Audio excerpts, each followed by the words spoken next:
دیکھو تم میں سے کوئی شخص مومن نہیں ہو سکتا جب تک کہ اس کی خواہش نفس تابع نہ ہو جائے اس شریعت کے، اس قانون کے، اس ہدایت کے جو میں لے کر آیا ہوں۔ اگر عملاً تابع نہیں ہوئے تو حقیقتاً مومن نہیں ہو۔ دل میں جھانکو، Do I really believe that Muhammad is the prophet of Allah?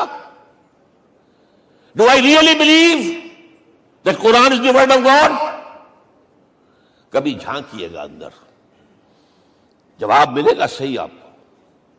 کیا کنوکشن ہے؟ کنوکشن ہو اور پھر حضور کی پیروی نہ ہو، حضور کے احکام کی پابندی نہ ہو، اللہ کے قوانین کی پابندی نہ ہو، کیسے ممکن ہے؟ حضور تو فرماتے ہیں صلی اللہ علیہ وسلم، ایک ایسی بد اخلاقی اور کج خلقی پر صرف اسے کوئی گناہ کبیرہ بھی نہیں کہیں گے۔ فرمایا ایک مرتبہ واللہ لا یؤمن، واللہ لا یؤمن، واللہ لا یؤمن، خدا کی قسم فلاں شخص مومن نہیں ہے، خدا کی قسم فلاں شخص مومن نہیں ہے، خدا کی قسم فلاں شخص مومن نہیں۔ صحابہ کانپ گئے، کون بدبخت ہے جس کے بارے میں فرمایا جا رہا؟ پوچھا گیا من یا رسول اللہ؟ جواب سنیے اور اپنے غریب حالوں میں جھانکیے۔ وہ شخص الذی لا یامن جارہ بوائقہ، وہ شخص جس کی شرارتوں کی وجہ سے اس کا پڑوسی چین میں نہیں ہے، امن میں نہیں ہے، وہ مومن نہیں ہے، خدا کی قسم نہیں ہے، خدا کی قسم نہیں ہے۔ کیسے علیحدہ کر لیں گے اس ایمان کو اعمال سے اور ایمان کو اخلاق سے؟ آگے چلیے، وہ جو حدیث حضرت ابو ہریرہ سے، اور یہ متفق علیہ ہے، صرف بخاری کی نہیں ہے، بخاری جمع مسلم۔ لا یؤمن احدکم حتی اکون احب الیہ من والدہ وولدہ والناس اجمعین، تم میں سے کوئی شخص مومن نہیں ہو سکتا جب تک کہ میں اسے محبوب تر نہ ہو جاؤں، اپنے باپ سے بھی، اپنے بیٹے سے بھی، اور تمام انسانوں سے۔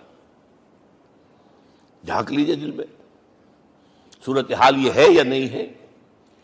کیوں محبوب ہو جائیں؟ اس لیے کہ آپ کے ذریعے ہدایت ملی ہے، آپ کے ذریعے ہم اللہ سے جڑے ہیں، اور آپ کو معلوم ہے دنیا میں کوئی شے ہدایت نہیں، نعمت نہیں ہے جب تک کہ نعمت ہدایت نہ ہو۔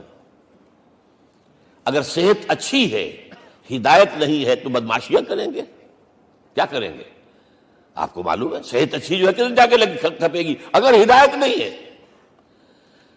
اگر دولت ہے، ہدایت نہیں، کیا کریں؟ گلچھرے اڑائیں گے، عیاشیاں کریں گے، لوگوں پر اپنی دولت کا روب گانٹیں گے۔ اولاد ہے، ہدایت نہیں ہے، یہ اولاد سہان روح بھی بن جائے گی کہیں آپ کے لیے۔ کوئی شے نعمت نہیں ہے جب تک کہ نعمت ہدایت نہ ہو، اور ہدایت ہمیں ملی محمد الرسول اللہ صلی اللہ علیہ وسلم کے ذریعے۔ تو آپ سے بڑھ کر محبوب کون ہوگا؟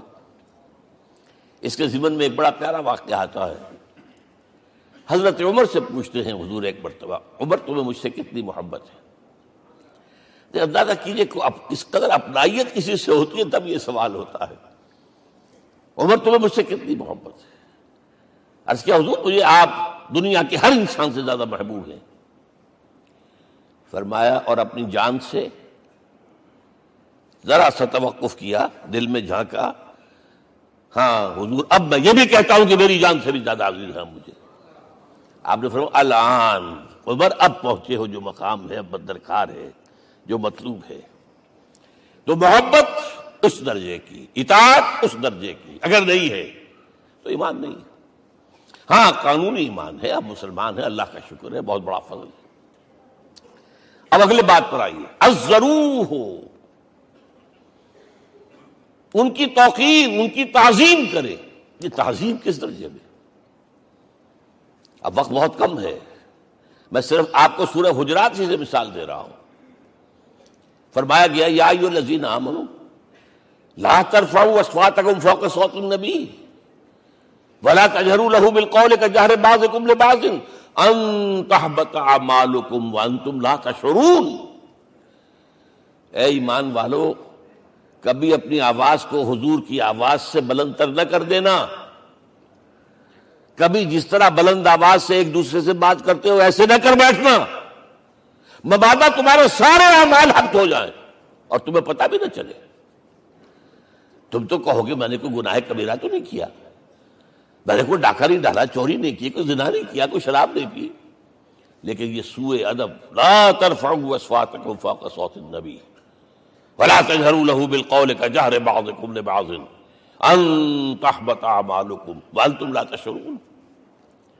یہاں ایک میں عملی بات بھی آپ کے سامنے رکھ دوں، صحابہ کے بارے میں تو بات سمجھ میں آ گئی کہ اپنی آوازیں پست رکھیں، ہم کیسے کریں؟ ہمارا ایک طرز عمل ہونا چاہیے۔ اگر کسی گفتگو میں کوئی شخص کہ حضور نے یہ فرمایا ہے،